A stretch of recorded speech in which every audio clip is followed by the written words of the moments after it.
Alright, listen up. Today we're sharing a story about love, betrayal, and a soldier that's sure to get your heart racing. But when he finally saw his beloved's new husband, he was shocked to find he looked like a walking skeleton. Seriously, it's like, how can this get any worse? Strong and resentful, seeing his friend tortured by illness like a ghost gave him second thoughts. Even though he was reluctant, he decided to give it a go, because deep down he was dying to know how on earth did this old man, who's practically on his last legs, win over his beloved. I hope this is one of those love psychology deals that I'm really sorry. I'm really, really sorry. She still loves you from a distance. Can you believe that? If you saw her, you would notice her face full of emotions, and I sure hope this isn't some soap opera. But she never looked at me like before. Even his words comforted me. The soldier still wanted her scoop. Why didn't you make a phone call? Why didn't you make a phone call? I'm truly heartbroken over here. I'm not asking for too much explanation. Just a letter or something. Why can't you give me a shot at this? Don't you think I truly deserve a chance to mend my psychological wounds? Confronted with the soldier's intense wrath, the other party could only shake their head in silent tears. The cruel end of love just proves how beautiful the love once was. On a hot summer day at the story-filled beach, don't miss this encounter. Special Forces John met the beautiful Savannah, and it was love at first sight like a lightning bolt. But this girl already had a guy next to her. John thought to himself, fate can be a real prankster.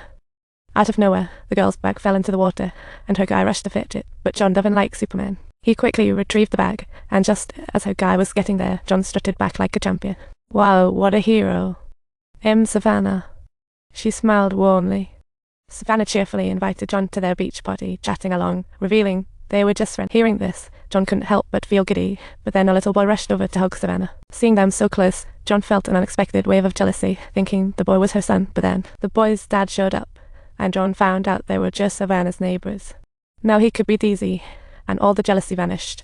John's reactions were watching John's mix of confidence and shyness. Savannah felt an unexplainable attraction growing for him. That night, they strolled along the beach, chatting as if their lives were a big comedy show. John told Savannah, wherever they are, together the moon's never smaller than a finger. That's his promise to protect her, but after 2 weeks, he's got to head back to the military. However, it is certain that her heart has already found a definitive place on this beach today, and just before setting off, she finally mustered up the courage to confess her feelings to Savannah. The next evening, they met as planned, going from childhood to adulthood, and it was all so mysterious.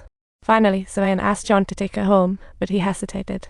Because his dad was a total recluse, only focused on his coin collection, which made things a bit, but ultimately, John couldn't withstand Savannah's charming persistence and gentle coercion.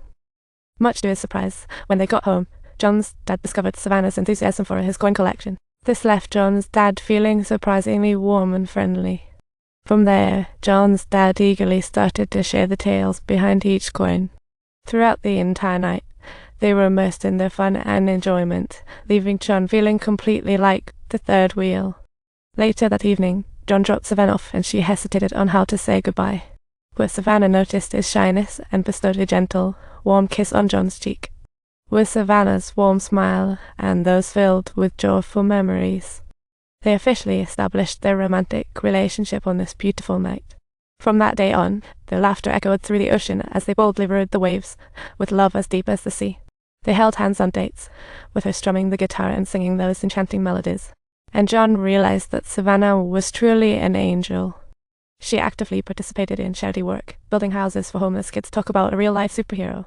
As a soldier, John was truly moved by her actions. He decided to join her in volunteer work. Savannah gradually became part of John and his father's life, like sunshine breaking into their grey world. She brought brightness and ease to their lives with autism.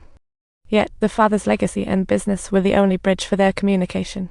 But sometimes, because of his coin obsession, the dad would neglect John's life and feelings. In his teenage years, John was quite annoyed and lashed out at his father.